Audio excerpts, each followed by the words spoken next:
मेरे प्यारे युवा साथियों, आज मैं एक विशेष युवा साथी वर्ग से बातचीत कर रहा हूं। बताया गया होगा कि आज 24 वर्ष और 25 वर्ष के बीच के ऐसे युवाओं से मैं बातचीत कर रहा हूं। हालांकि हर दिन किसी न किसी एक लाभार्थी वर्ग से बात करता हूं, लेकिन आज मन में आया कि हमारे जो देश के कर्णधार, भविष्य के हमारे ऐसे नागरिक जिनके कंधों पर इस देश का भविष्य निर्भर है, उनसे बातचीत की जाए।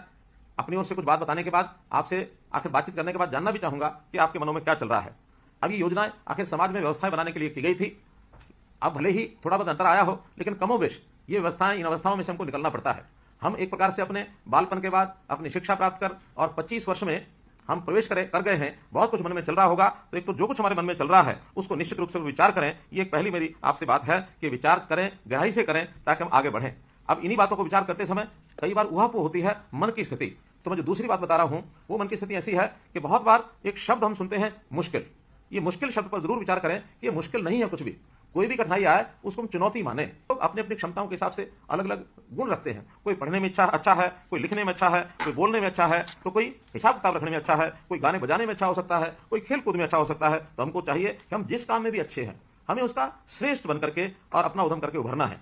ध्यान रहे कि अगर हम किसी के काम के हैं तो कभी बेकार नहीं बैठ सकते, क्योंकि दुनिया आज काम के आदमी को ढूंढ रही है। जो बेकार हो जाता है उसको दुनिया भी स्वीकार नहीं करती। इसलिए अगर हम काम के आदमी हैं, कुछ ना कुछ श्रेष्ठ हमारे पास है, तो जरूर हम आगे बढ़ेंगे। जैसे हम कर्म करने का हमको अधिकार है, कर्म करेंगे, लेकिन फल की चिंता नहीं करेंगे। फल ऐसा नहीं कि मिलता नहीं है, कर्म का फल मिलता है, लेकिन उसके लिए हम बिना ही काम किए या काम करने के बाद तुरंत उसकी चिंता करें कि फल कब मिलेगा, कब मिलेगा। निश्चित रूप से जो हमने कर्म किया है उसका फल समय पर अपने आप मिलेगा, ऐसा मेरा मानना है। मेरी ओर से 9वां बिंदु जो मैं आपके सामने रख रहा हूं वो यह है कि आखिर सरकार जनहित के बहुत कार्य करती है, युवा वर्ग के लिए भी कार्य करती है। तो निश्चित रूप से आप सरकार की नीतियां और कार्यक्रम, उनकी भी जानकारी रखें, और यह जानकारी का सदुपयोग आपको अपने लिए भी करना है, परिवार के लिए भी करना है, समाज के लिए भी करना है, और राष्ट्र को आगे बढ़ाना है। प्रजातंत्र में विरोधियों का काम हमेशा आलोचना करना होता है। अखबारों के अंदर सरकार की आलोचना करना, ये कुछ लोगों का अपना काम हो सकता है, लेकिन कभी किसी के ऊपर आलोचना का भरोसा किए बिना स्वयं को आजमाएं।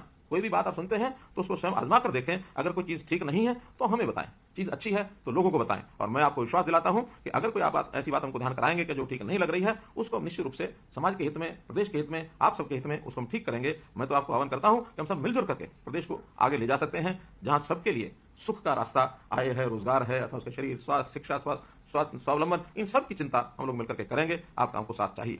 बस मित्रों, हमारे मन में बहुत स्वप्न होते हैं, तो उन स्वप्नों को भी हमने जो है आगे बढ़ाना है। हमें से कोई डॉक्टर बनना चाहता है, कोई इंजीनियर बनना चाहता है, कोई अधिकारी बनना चाहता है, कोई सरकारी नौकरी की तलाश में है। अभी सरकारी नौकरियों की घोड़ सी लगी हुई है, बहुत से लोग उसकी तैयारी कर रहे हैं, और उस तैयारी के अंदर आप लोगों को बहुत से प्रकार बताए गए हैं कि रोजगार जो सरकार का वो एक मेरिट के ऊपर मिलेगा। और मेरिट की नौकरी का मतलब ये होता है कि जिसको पढ़ाई लिखाई में योग्यता हासिल हुई है वही नौकरी में आएगा। और अगर किसी को नौकरी मिलती है, हमको नहीं मिलती है, तो भी हमको अफसोस नहीं होता, बल्कि विश्वास होता है कि मुझे इस बार नहीं मिल रही है तो मैं और बेहतर काम करूं, ताकि बेहतर काम करने के बाद अगली बार जो है नौकरी मिल जाए। और हाँ, यदि किसी गलत व्यक्ति को नौकरी मिल जाए तो फिर हमें अफसोस होता है, लेकिन हमने मिशन मेरिट को बनाए रखने के लिए संकल्प लिया है। तो इसलिए आपको हमेशा अपने आप को मेहनत करके आगे बढ़ने की आवश्यकता है। कहीं किसी प्रकार का अफसोस आपको होगा नहीं। पिछले 9 सालों में हमने 1,10,000 युवाओं को और जो मिशन मेरिट के अंतर्गत ये नौकरी दी है, और अभी इस अगले 3-4 महीनों में 60,000 नौकरियां और लाइन में लगी हैं। इसलिए आप लोग हमेशा अपने व्यवसाय के नाते से इस काम में लगे रहें। मित्रों, जो मैं आपसे 100 बात की एक बात अगर 20वीं बात कहूं तो वह है स्वयं पर विश्वास करें। अगर आपको स्वयं पर विश्वास है तो आपका कोई कुछ बिगाड़ नहीं सकता। आप अपनी सकारात्मकता बनाए रखें, और जो हमारे पास उपलब्ध अवसर हैं उन अवसरों का लाभ उठा करके और एक जिम्मेदार नागरिक के नाते परिवार, समाज और राष्ट्र के उत्थान में अपना योगदान दें। जीवन का यही अपना उद्देश्य है। साथियों, अपने जीवन को बेहतर हम बनाएं, हमारा कल बेहतर बने। इसके लिए आप अगर हमें कुछ सुझाव देना चाहते हैं तो निश्चित रूप से, चाहे आपका सुझाव शिक्षा के संबंध में हो, स्वास्थ्य के संबंध में हो, रोजगार के संबंध में हो, आय बढ़ाने के संबंध में हो, या समाज के सुख के लिए कोई भी हम काम कर सकते हैं, लोकहित का काम कर सकते हैं, तो मैं उनका स्वागत करूंगा। और आपके इस दिए हुए सुझाव के ऊपर जितना भी संभव हो सकेगा उस काम को मैं आगे बढ़ाऊंगा। आपके जीवन को आगे आपने जैसे अगले चरण में 25 वर्ष का होते ही अगले चरण में आपने भाग लेना है। आप में से बहुत लोगों ने अपनी पढ़ाई समाप्त कर ली होगी, कुछ लोग हायर एजुकेशन में पढ़ते भी होंगे। तो आप जैसे जैसे आगे बढ़ेंगे वैसे वैसे आपको अवसर मिलेंगे। आपने मेरी बात सुनी, आपका बहुत बहुत धन्यवाद। बहुत